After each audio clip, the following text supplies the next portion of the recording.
So welcome, Sara Boltman from Butterfly. What a lovely, lovely name for a data business, isn't it? Butterfly. And I can remember us discussing it when you first started up the business. And I feel it's such a privilege to have been traveling alongside you. You were part of Iron Woman right at your early startup.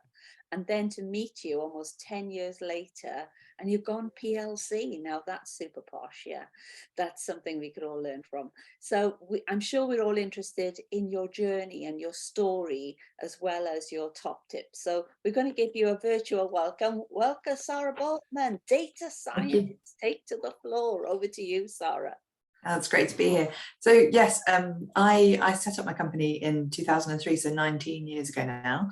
And for the first 10 years that I was running it, I was basically just an independent contractor working in banks and building societies, telecoms company, insurance company, looking at their data and helping them to develop risk models and that kind of thing around their customers. So for insurance, it might be looking at which customers were likely to be the best risks for them to insure. Back then, there were a couple of female-friendly driving policies that would be completely against the law now to discriminate against people in that way. Does anybody remember Diamond car insurance or Sheila's wheels or anything like that? So we have apparently less expensive accidents when we do have accidents. So, so that's why there was a logic behind that. But there's also some other logic around which customers get offered the opportunity to increase their credit limits and which customers get opportunities to remortgage their houses that were based on their postcodes or based on other demographic information. So that there's a lot of information about you out there that these big companies are making decisions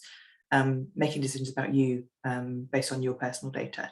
So that was my career for the first 10 years. And then when my second child was starting primary school, I thought I'm ready to take this to the next level now. And I joined Iron Woman. I had some coaching from Cheryl, and she told me that there was Welsh Government funding available for getting offices and employing my first staff and that kind of thing. So I realised that this really had the opportunity to grow. So I went over to Welsh ICE in Caerphilly, and I got a desk in the co-working space there. We got some funding from Caerphilly Council to buy some computer equipment, and I got some of the Jobs Growth Wales placement students. So one had just come out of the University of South Wales, a female maths graduate. She was my first employee. And then there was another lad from the Valleys who had not been to university. He was perhaps bright enough, but hadn't had the opportunity. And so they were my first two employees, and we started working for a call centre company, analysing their data. And then it grew from there, really. We had our ups and downs. We had customers, but one particular customer who didn't pay us, and we had other projects that looked very, very promising, but then didn't happen. And so I ended up going back to my tried and trusted customers in the banking sector to bootstrap the company a bit, to earn a bit of money, consulting, to then keep paying the employees and training them up and expanding. And I found at this point that I had a few weak areas. Cheryl, I don't know if you remember some of those coaching sessions from back then? Yes, I can remember. So I found that although the analysis of data comes quite naturally to me, and identifying patterns and spotting trends within data, I found it very difficult to break down and explain to the new people exactly how I do that, exactly how to go about it from the very beginning. So although I was a great data scientist and a good analyst, I was not a very good teacher, because to me it seemed obvious, but to actually break it down and explain it to somebody who's starting out in their career, I found really, really difficult. And this is where it's great to have another experienced person that you can bounce some ideas off. So my colleague Wayne Chicken came along, and we'd worked together at Lloyd's on the divestment of TSB Bank. And we got on really well, and he has a different skill set to me. Although we're both quite techie data analysts, he's much better with mentoring junior members of staff. And between us, we've grown the company now. So we have 25 employees, and as Cheryl said earlier, we have become an employee-owned company. So we set up an employee ownership trust, and the employees are the shareholders in that trust. And that has meant that we've effectively, I'm not the majority owner of the company anymore, the employees are, and that means that they are so much more invested and bought into us succeeding and winning future work. And I do involve them in decisions about what kind of work we go for. Hi, Sally. We can take the company in the direction that they want to move in. And because I've got quite a few younger people working for me now that are very interested in the COP27 that's happening at the moment, and the environment, the transition to net zero, we're attempting to build up some case studies in that area so that we can go for more work in that area, because there's going to need to be a huge amount of data collection as people measure their own carbon footprints and come up with their own carbon reduction plans. So we've had to do that for ourselves. We've had to look at all of our business travel and computer usage and hotel stays and kind of make those procurement decisions in a way that is more friendly to the environment. And I think, you know, that's the future for every company to have to do that. And for some of the larger companies, that's going to involve some real behavioural change. So that's going to be our next challenge, really. So would you like to ask Sara some questions? Because obviously she's given her sort of story in quite a precise way there. So gosh, we've got a lot of time. We can really put our there's plenty more that I can say, but yes, I'm interested to. I didn't get an introduction to Sally when you first joined, so do you want to tell me a little bit about what your business is and what you're doing? Yeah, sorry, I am flying in and flying out all the time. That's okay. I'm actually in a place of kind of evolving my business at the moment. So by background, I'm kind of psychology trained, NLP practitioner, coach, leadership trainer, insights discovery, etc. There's somebody at my door as well, so I'll do it really quick and I have to go and grab that. But yeah, evolving the business. So an exciting time, but lots of changes as well. So I'm really sorry, I've got to go and get the door. Right. I will be back, I promise. That's okay. Oh, story of my life, Cheryl will tell you. No, that's okay. That's okay. So wanted to go into a little bit more detail about how we ended up that journey, becoming an employee-owned company. I like Beth was saying earlier, I have found it easier more productive to work out lead generation based on personal introductions and networking and referrals. And you know, they do say that it's 9 times more expensive to gain a new customer than to gain repeat work from an existing customer. And I would say those numbers definitely bear themselves out in my data. So we had been being introduced by existing satisfied customers to potential new customers, and then one of those had invited me for a meeting in Exeter. And he was a former venture capitalist, and it was one of those meetings where I had a serendipitous meeting on the train with someone else that I knew who was an entrepreneur of a startup. And when I told him that I was going to meet this person and that the person was a venture capitalist, he said, "I don't think that person is there to give you business. I think that person is there to buy your business." And it hadn't even occurred to me at that point that they might be. And so we had a bit of a discussion just on the train while I was on my way to the meeting about whether or not this person was someone that I wanted to work with or work for. And it made me realize that I had no idea what my business was worth, or how to value it, or how to make it worth more if I was going to exit it, and how to decide when was the right time for me to make that decision. Now, for someone who's very data oriented, I always like to have a decision framework for making a decision. And this might seem like an odd way of putting it, but if you've ever used a scoring system for maybe buying a house or something like that, when you're viewing lots of different houses and you have your own little tick list, maybe your partner has certain things that they definitely want and you have certain things that they definitely want, and then you've got to make a compromise. So on, does it have a garage, does it have enough bedrooms, is it within our budget, those kind of things. So I like to have that when I'm considering decisions, because that's the way my mind works. I'm very structured, and I realized that I didn't have a framework like that for meeting someone who might want to buy my business. I hadn't come up with any time frame over which I might want to get rid of it, or hadn't decided what I wanted to happen to the employees or anything like that. And sure enough, my friend from the chain was correct. That is what the person the venture capitalist wanted me to talk to him about. And I realized I was under-equipped to have this scoring system. So whereas for buying a house, I had plenty of understanding of what the important priorities were, for selling a company, I really didn't. And so I contacted a friend of mine who had sold a company previously, and had a discussion with him about what makes your business valuable. And as well as the number of employees and the turnover and the profit and all of the numbers that you would be familiar with from your own balance sheet and your end of year accounts, there are certain other factors within what you do, such as your customer list and also your processes and procedures, that make your business a valuable business. That plus any intellectual property you might have, so patents, trademarks, that kind of thing. And I realized that there was a structured way in which we could make sure that Butterfly Data was a valuable company and was maximized if we were ever going to exit.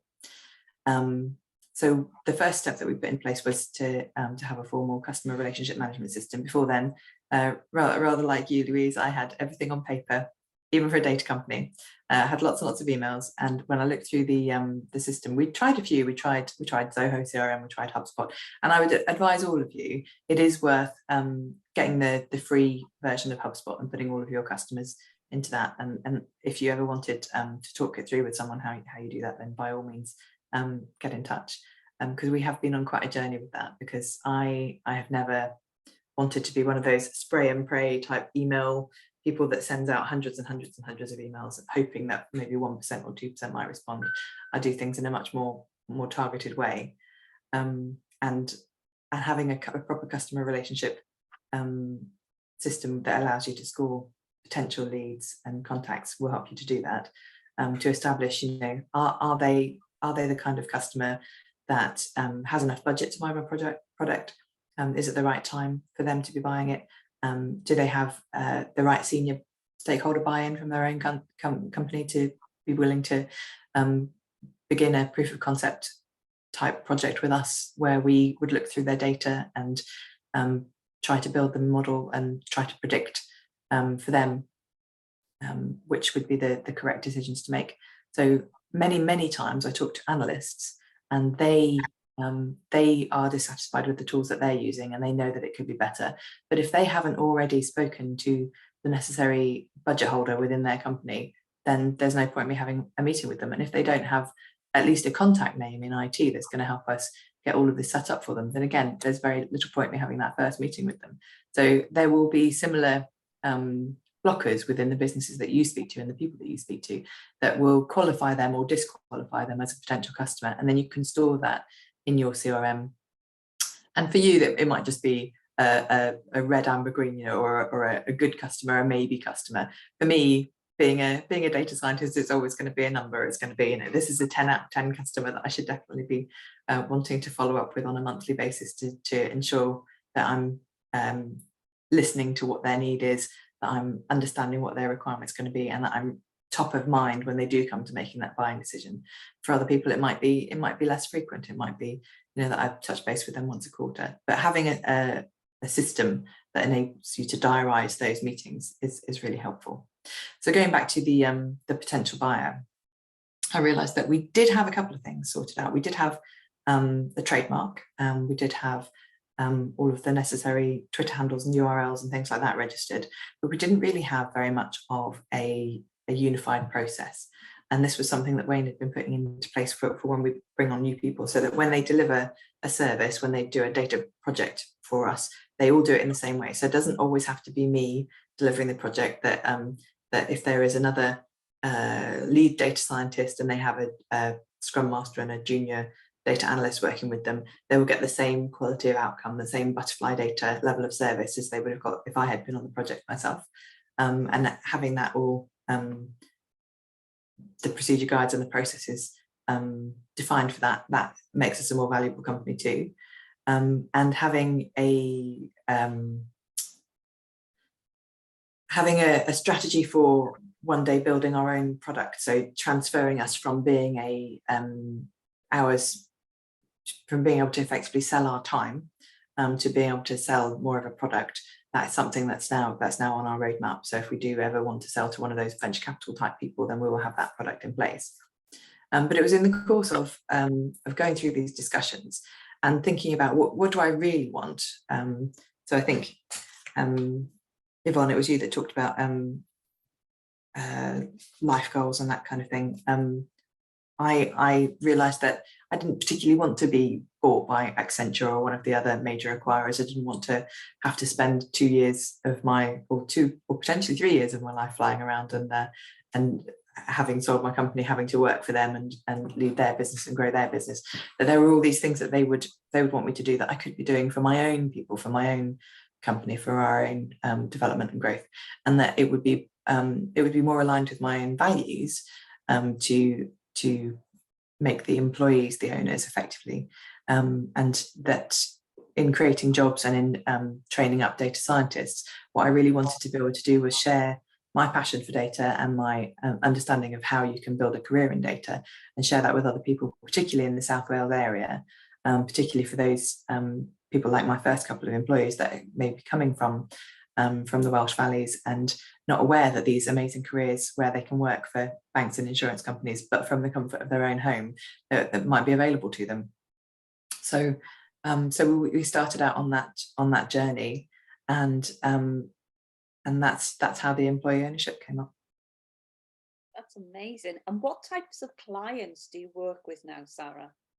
We work with mostly public sector clients. So we've been on a framework called G Cloud for about 5 years now.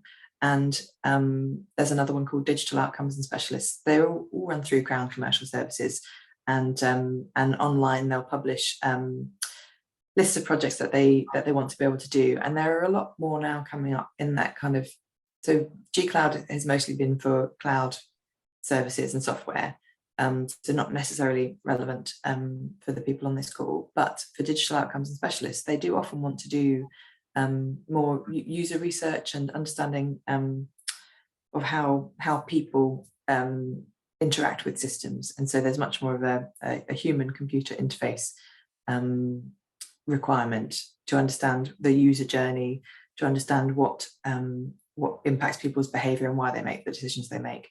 And I think we will see that come into play more over the next few years in the healthcare arena, as people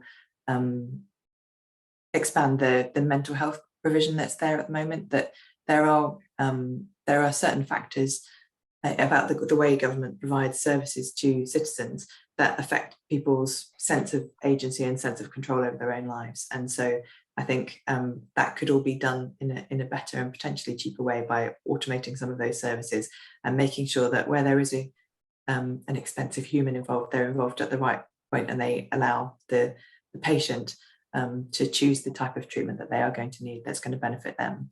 So there's a lot more joined up thinking going on, I'm pleased to say.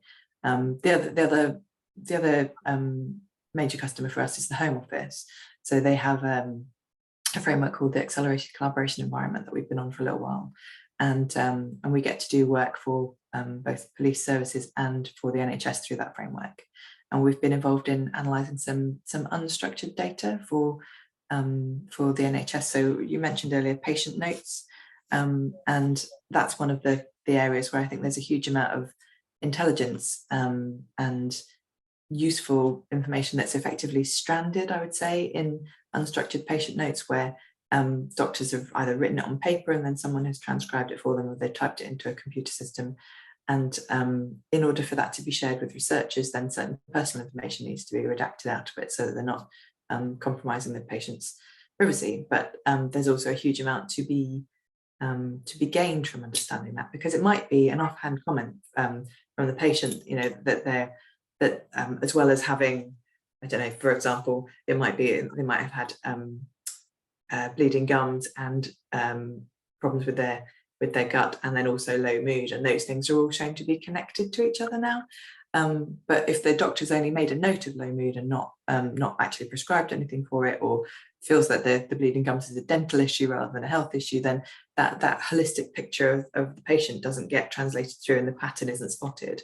Whereas I think if you begin to extract some of that intelligence from the notes as well, and join that up with, you know, what happened to that patient subsequently, what was the outcome, then that's where you can begin to spot those patterns and trends, and find uncover the underlying health issue that was perhaps always there but hadn't been spotted because none of the doctors and none of the different health agencies were able to spot the patterns and do something about it and propose an intervention.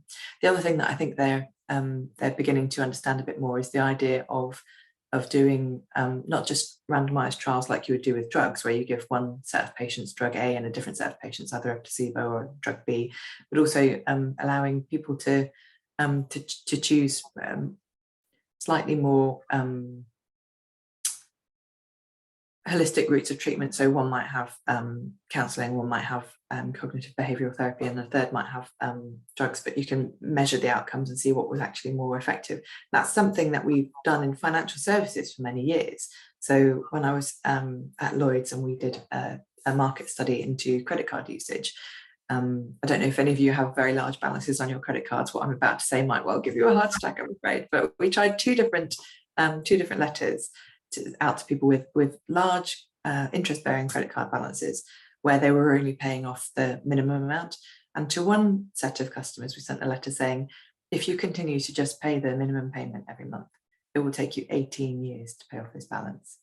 And to a different set, we said, if you continue to just pay the minimum payment, you'll pay this much in interest. So it might be maybe 3 or 4 times what the original debt was. So if you had £2,000 credit card debt, then we'd say to them, if you continue to only pay the minimum, you'll end up paying £8,000 in interest over the next 18 years. But if you increase your payment by just £5 a month, then you'll halve the time that you'll take to pay it off, or you'll halve the interest that you'll take to pay it off, to see which was the more effective. And I think the simple, you can pay £5 more, and then you'll reduce it in 9 years instead of 18 years. It's still quite shocking that it takes that long to pay it off. But it's amazing when you give someone a simple next action that they can take, that they would do that. And I think if we had the same attitude with improving health and improving mental health, suggested a couple of interventions to someone, like, for example, you could go on antidepressants, or you could go for a 20-minute walk every single day, regardless of whether it's raining, put your umbrella up, put your coat on, get out there. But remind them to do it, send them an automated text to remind them to do that, or have someone that would check in with them and say, have you been going for your daily walk, and see whether or not that works. I really think that would make a difference. So that's one of the interesting areas that the Home Office is looking into in healthcare. And the other area that we looked into, which has been less successful, I would say, is within the criminal justice system. So they all have different systems throughout the different stages. So crime reporting, then prosecution and court, then the prison system, then the probation system, and then rehabilitation. Does that person then come back and reoffend? They all have different data systems, and they don't talk to each other. You have a crime number, and then you have a court case number, and then you have a prisoner number, and then there is no end-to-end through line for this. And there's a huge amount of data interoperability work that companies like mine can do to try and improve that journey, and then to do these data science type experiments. So to say, we're going to try this approach with this set of prisoners, and this approach with this set of prisoners, and then we're going to see what actually works. I think there is beginning to be a lot more understanding within government about behavioural economics and data, and using data to track outcomes and see what works, and make sure that we spend limited public money on what does actually work. That's fascinating. I can remember my first brush with all this was when I Am Woman was first sponsored by Go Compare, and about 10 years ago, Go Compare really exploded within the marketplace. Go Compare. And when I got into the company, when I had the opportunity to do some coaching there, I was fascinated by how they were building financial products based on the trends that they could then read from the data of how people were creating a path to buying a product, and at which part of the process were they, leaving, actually making a purchase decision. And when you think of it, we're surrounded by all this. If you start looking at Amazon are data mining all the time to work out buying preferences. And, you know, we shouldn't be surprised when we go on to something else and up pops what we were looking at in Amazon. So is there a way you think, Sara, we can in some ways mimic this intelligence as a small business? Because obviously Amazon is doing this super successfully, but how can we, with our limited budgets, actually mimic this in some way? So I use LinkedIn quite a lot, and there is you can use the free version. I have LinkedIn Sales Navigator that shows you which of your followers or connections are responding to the material that out there. Of course, that does mean that you do need to put some material out there, but I would say that if someone is regularly liking or commenting on what you're writing, then that's a sign that they are really interested in your business and what you have to offer. Now, LinkedIn is my primary social media that I use. I know some of you, as you said earlier, are a bit technophobic or don't like to use social media, but I would say I'm definitely using it for social listening rather than transmitting. I am not messaging hundreds and hundreds of people every week. It's not, well, I'm writing articles which hundreds and hundreds of people read every week, but I'm not bothering people by putting messages into their outbox that they don't necessarily want to read. I'm watching to see who is interested in what I'm offering, and it would be the same for you if you're communicating with people on Facebook or on Instagram. There will be certain people that are interested, are liking what you've written or making comments, asking questions, and those are your prospects that are in that preparation and research phase potentially. They're looking around to see what's available. They're interested in you, and if you catch them at that right moment, if you respond to them, and that's the key, is responding to them in a timely way, not just 2 or 3 days after they've gone and bought something from your competitor, then that's the right way to close that customer journey. If you can understand from previous customers that have bought from you, where did they first see your product, and therefore map out what their customer journey is. And when I say map out their customer journey, that can be on paper. You don't have to do this in a very sophisticated way. So if you see, if you ask them, where did you hear about us, and they say it was in your email newsletter, then maybe that tells you that your email newsletter is working. As I said before, it's not something I do. It's not. It hasn't worked for me. But I have heard people say, "Oh, I've been reading some of your articles on LinkedIn," and that's been not the thing that has made them buy, but when they've needed something and they've researched and there is that solid I guess social proof out there that I have been doing this for a long time. I've been writing articles about data, and people who are knowledgeable about these things have been buying our services for many, many years. Then that gives them some reassurance that we are not a fly-by-night company that has just popped up to take advantage of the hype around data and AI at the moment that we've been established for a long time. So I'd say try to look at your existing customers and map out what their customer journey was, and then make sure that whatever marketing money you do spend, you're getting the most bang for your buck. So if your customers have come to you through Facebook and they've seen you on Facebook, then that's where you need to spend the money on boosting your Facebook ads, or spend the time to produce content that's going to get more eyeballs and engage with more people. For me, with LinkedIn, I have found that it's worth posting once a week, and that typically that I'd get over 1,000 views and 17 or 18 comments on that. I've tried posting more frequently than that, and people don't, it's not like it continues onwards. There seems to be a certain level of saturation that people have got for wanting to read articles about data. It's not something that people want to read every day. Once a week seems to be about right. I think once a month they would have forgotten who I was by the time the second article came around. So there'll be a right frequency for you to do it with as well. And I would say, again, this is something where you can do a data experiment. Try once a week, see how that works for you. Try a bit more frequently, see if you get any better response from that or worse. And again, it can be a quantitative decision you make. And the best thing about making decisions in a quantitative way, I've found, is that you have less of what I'd call decision dithering. And if any of you have ever used that kind of scoring system for buying a house, you'll know that sometimes another house comes along after you've had an offer accepted, or sometimes it might be a holiday, for example.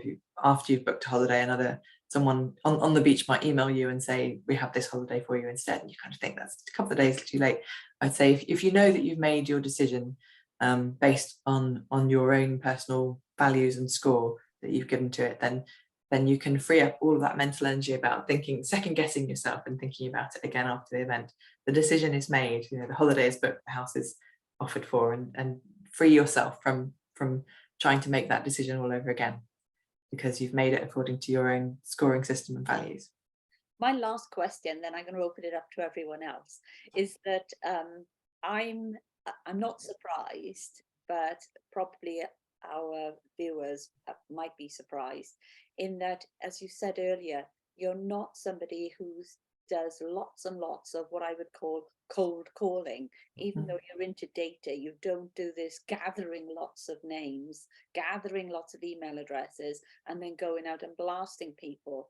You're very much what I would call, which is what Beth is, you know, what Louise is, what Yvonne is, very much into relationship marketing, building those relationships. Because I can remember Louise one week saying, you know, I really struggle with this social media stuff because I've been in business all these years. I haven't used that. I've actually built relationships.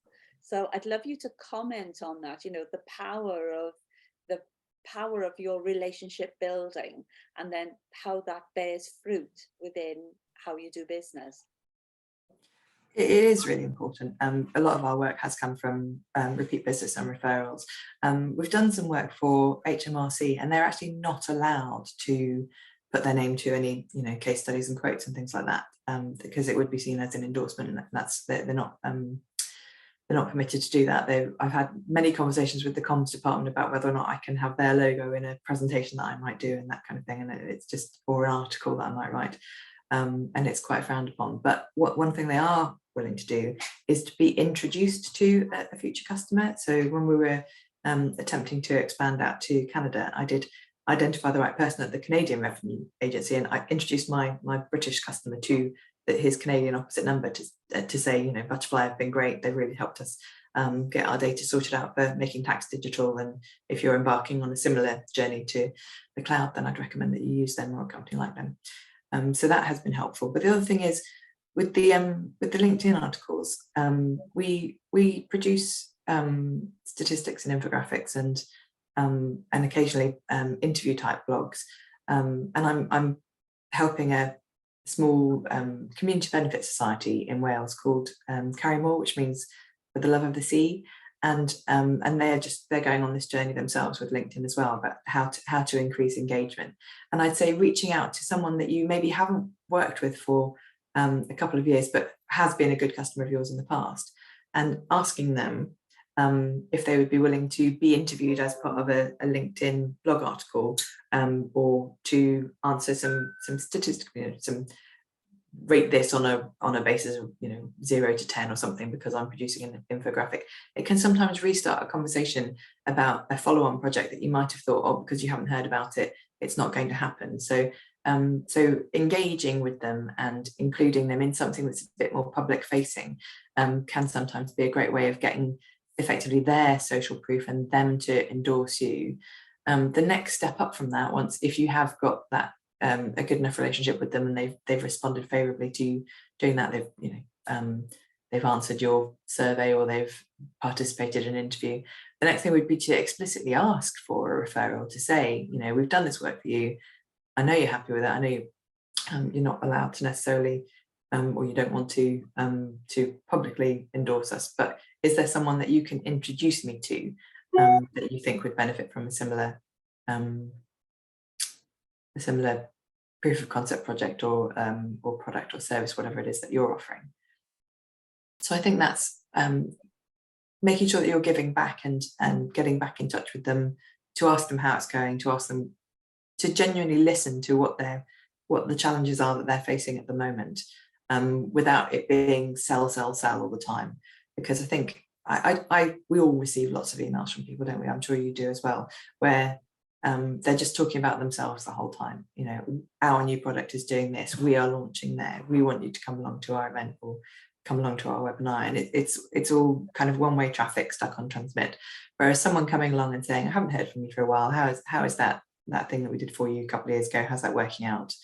before you even ask, and you know, what happened to the follow-on work that you said at the time might come along, or the next steps from it. Can we upgrade it? Can we sell you the next thing? Just asking. And what are the challenges at the moment? What are the big things troubling you? So that you're, and not everything has to be paid either. So when they say, actually, you know, the thing that you did for us is fine, but there's just this one little bit that we're struggling with, then maybe you can introduce them to someone who can help them with the next stage of that.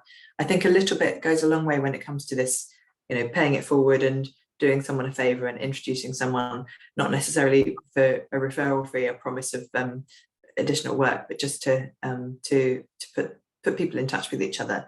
And I think we would all benefit from being a bit more like that, from providing the listening, sympathetic ear when someone does have an issue, a bit of friendly free advice, and an introduction to someone who can help if you're not the person who can help.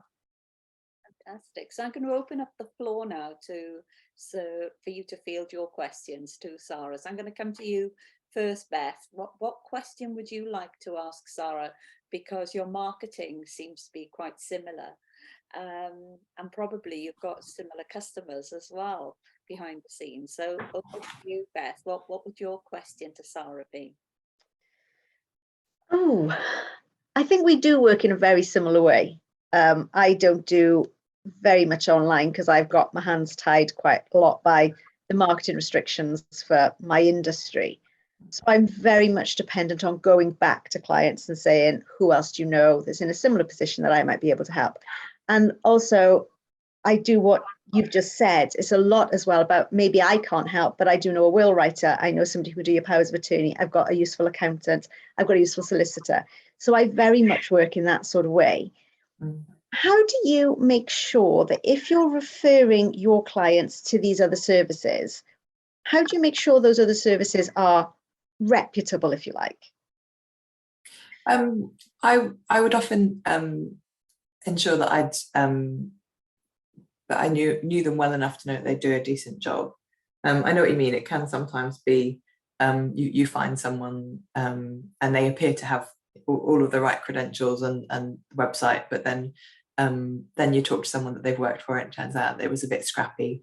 And also sometimes people get busy, so they might well have been a good supplier in the past, and but then they take on a little bit more work that they can easily do, and then they go and let someone down. So that has happened to me. You do have to be, I guess, quite careful who you're passing people on to, because you pass them on and then they never get back to them, and it turns out that they were just too busy that time. So I would typically try to make sure that if I'm passing on someone's number, that they are going to get back. So effectively to approach it from both ends. So in your will writing example, you know, I would, as well as saying to the customer, I know someone that can write your will, I would then also email back to the will writer and say, I've just told this person that that I'm going to put them in touch with you. Can you just let me know that you are going to respond to them? And if I didn't get a response back from them, I would assume maybe they're too busy and find someone else. It is tricky. The other thing is when we're doing partnering with other companies. So we quite often partner with companies that do change management, because when we are doing changes to people's data systems, so it might be data integration, there might be overhauling their existing system or moving a whole load of stuff to the cloud, there is a whole people and process piece of work that needs to be done as well. And we don't do. We just do the data part, we just do the technical part. And I'm aware that there is this massive other piece of work that should be done as well. So we look for people with particular qualifications. So for change management, there's a pro-sci qualification, and so people that we're working with at HMRC at the moment, they have it, and some of the people that we've been working with on counter-terrorism policing, they're specialists in that area as well. So if there is an accredited qualification for the type of thing that you're trying to refer them for, then I would make sure that they have that, and that they're not just effectively have one superstar at the top of the business and then a whole bunch of other people that are just associates, that, you know, where you get really quite patchy quality from them. Depending on who you get, you might get a good one, or you might get an associate who's just logging on and not really doing very much valuable for the end customer, and then logging off again. So I would say to vet people carefully if you're going to be referring them, and it's part of your own, effectively, it's part of your own reputation that you're putting at risk by referring that person. Lovely, thank you. And coming to you, Louise, because again, you know, you're collecting data all the time, I guess, about people's health and trying to make sense of it long term to some degree. What question would you like to ask Sara? Yes, I'm listening avidly here because I don't have a CRM system or anything. So when you said about the hotspot free version, is that a CRM system? HubSpot. Well, that's great. I wrote it down wrong for a start. HUBSPOT. Yes, there is a free version of it that enables you to track, you know, your customers and to assign leads and to set yourself reminders to follow up with people and that kind of thing. And within that system itself, did you say you offer training on that to help people set that up so that someone like me could learn how to use it? I feel like I should be taking Beth's advice here. We've been working with a company called Spider, and they have been absolutely fantastic for us. There is quite a lot of free HubSpot training provided by HubSpot themselves, that we've used. But yeah, you're very welcome to get in touch with me if you want to have a chat about how we did it. I wouldn't call that training in any way. It's more you know, lessons learned, and don't go down some of the same dead ends that we went down when we did it. I'm always happy to do that. Yeah, thank you, because I can see actually, certainly in the therapy side of things. So I used to work for the NHS as a therapist, on and off for 20 years, and we had a system of collecting data on the patients. I don't know where that data went actually, because I was only one of the therapists sort of collecting data on the patient's journey. There was an acronym, and I can't remember what the acronym is now, but we had to do one at the end of every 6-week session. I'm thinking of myself going forward as a homeopath, collecting data on my patients in order to do research in future, because it's very under-researched. And I've already spoken to the Royal Society of Homeopaths to kind of almost offer up my services as a homeopath, to say, look, I've been working in cancer care for 20 years. I'd like to take my homeopathy into an area of research that the Royal Society could utilise. So I'm assuming things like this would be quite handy. Absolutely. So yeah, how long you've been treating them, what you've treated them with, and then, as I said earlier, having some kind of control group that have either been given placebo or something different, so that you can then compare the outcomes against each other over the longer term. But yeah, exactly. Okay. And is this something like HubSpot? Is that useful for something like that, or is that a different product? Yes, no, I think it would absolutely be useful for something like that.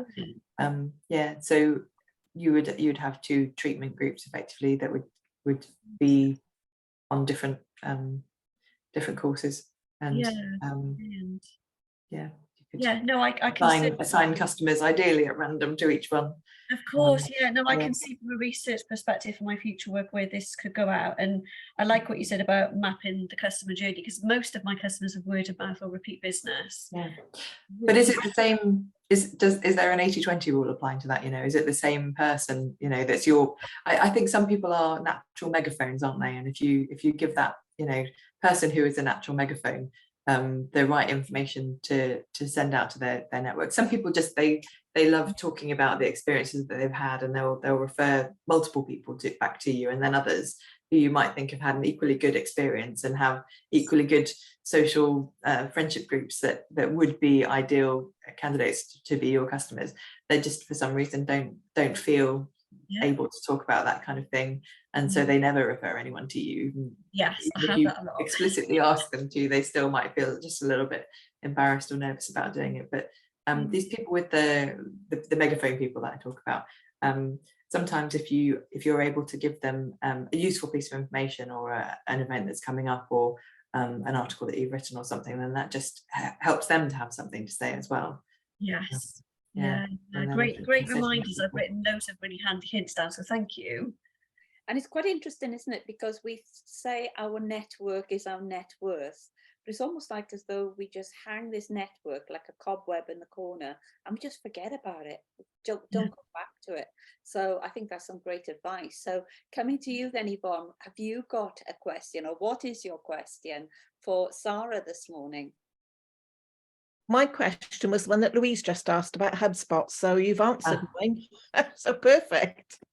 But I do see the value in referrals, and I think it's something that I'm not that good at, because I have lots of customers and lots of clients who do have a good service and they say it's really good and oh, everybody should do this and everybody should try that, and then I go, yes, that's lovely, and then I leave it there. So yeah, I think we all underutilize those referrals and asking for those testimonials. And yeah, it's once you get over the initial, I guess our Britishness makes us not want to say, well, if you really liked it, then it would really help you if you gave me a review on Google, or it would really help me if you would you know, let me put your name in this little box, and then I can post that on Facebook or Instagram, or even on a physical poster in a community centre nearby you, if that's where you're selling the Forever Living stuff at the moment. Then it is useful to have a name. People do respond to the fact that someone else that they know or that they recognise the photograph of is using those products, because then if they're a bit unsure about it themselves, then they can always go and talk to that person and say, well, how has it worked out for you, and what results have you had? And that really helps, I think. Wonderful. So I'd like us to share our lessons of learning with you now, Sara. It's really lovely for you to get some great feedback, I'm sure, because I've learned loads this morning. For me, I'm going to have a look at LinkedIn Sales Navigator. That's not something I've explored, so I'd love to have a look at Sales Navigator. I'm going to explore HubSpot as well. So yeah, I think that's a good thing to look at. And I think the thing for me that sort of rung the biggest or the loudest bell was you talking about interviewing previous clients, and then I could just imagine put an email together, just doing almost like a case study of somebody, and doing a little mini interview within it, and then almost like catching up with them 10 years later to say, and where are you now, and getting some other great advice, you know, because a bell that rung for me this morning was another conversation I had with somebody that referred to Jessica Morgan. Yes, she was around when you came to Iron Woman. She was, at the beginning, and she started with Iron Woman, and she'd just come out of university, and when she joined Iron Woman, she said Iron Woman gave her about 40% of her startup business to get her going, you know. And she went on from there, and now she's probably one of the biggest agencies in Cardiff, you know, preparing brand. I think they employ about 26 people as well, you know. It's a big branding company. So it's just to keep in touch with people, because you start working with people when they're just starting out, and then it's great to catch up with them to say, and where are you now, you know, what happened, and you know, celebrating that success with them. And so yeah, so that's something that that's my take on this morning. Yeah, I'm going to crack on with that. So that's thank you so much for that gift. So Beth, how are you going to put all this yummy learning into action for you? What are you going to choose to do differently? There's one thing I've written down and triple underlined it that you said that I really thought was so valuable. It's give people a simple next action to take. I think especially in the field I work in, sometimes things feel so overwhelming, people do nothing because they're just so scared. And I think one of the things I probably need to do is break things down a bit more for people and say, right, let's just do this next baby step. And remember that people do find what I do overwhelming, and it does put them off. So it might be a more friendly way to approach things for them. Absolutely. Yeah. Over to you, Louise. What are you going to put into action in your business? Oh, I've learned loads today. Thank you, Sara. Now that I know it's called HubSpot, that was a massive one. So that's a biggie. So I'm going to look into that. Something that struck me was how you value your business in order to sell in the future. And what my intention is, I've got a therapy business and a training company. And the idea is that one day I'll sell the training company as kind of a whole product. And it makes me realize how much work I've got to do in order to create a product to sell. So in terms of like CRM, like a better data system, like a LinkedIn presence, you know, the whole thing that goes with that. I still don't even know how to use LinkedIn. It's another one on my list of to-dos, because I've been relational, I suppose, in everything I've done for 20 years. And it's been good. It's now that thing of how do I now make myself visible which is my year of visibility is this year. It was my 20th birthday present for my therapy business, was to become visible. And in that is all of this thing about, you know, like where's my data? What does it look like? Who are my customers? How can I follow them up, which I've never done before, because I tend to fix people and off they go and it's bye, which is lovely. Or they'll refer people back to me in the future, but that's still not really giving me a system. And I've become quite lazy with it, really. So yeah, loads of food for thought. I've got like a whole sheet of paper with all ideas. So thank you so much. Yeah, you just need to turn those existing happy customers that have left into a client acquisition engine for the future, so that it spins it back to you every time. Yes, huge food for thought. So thank you. Thank you. And over to you, Yvonne. How are you going to put your new learning into action? Well, I'm also going to be having a look at HubSpot. I'm going to ask for more referrals, but I thought it was quite interesting to think about the interviews, really. I've got lots of happy sort of former clients and current customers, and I thought that might be quite interesting to do, just something different other than just a live, but to actually have an interview. And yeah, I think, you know, it's thinking about the simple solutions that you can provide. I mean, I use answerthepublic.com, so I have a little look at what sort of questions are up there, especially with for parenting. And I think for me, it's making more use of that, so I can look at what people are asking and then provide that solution. So you're making that connection with what people are actually asking.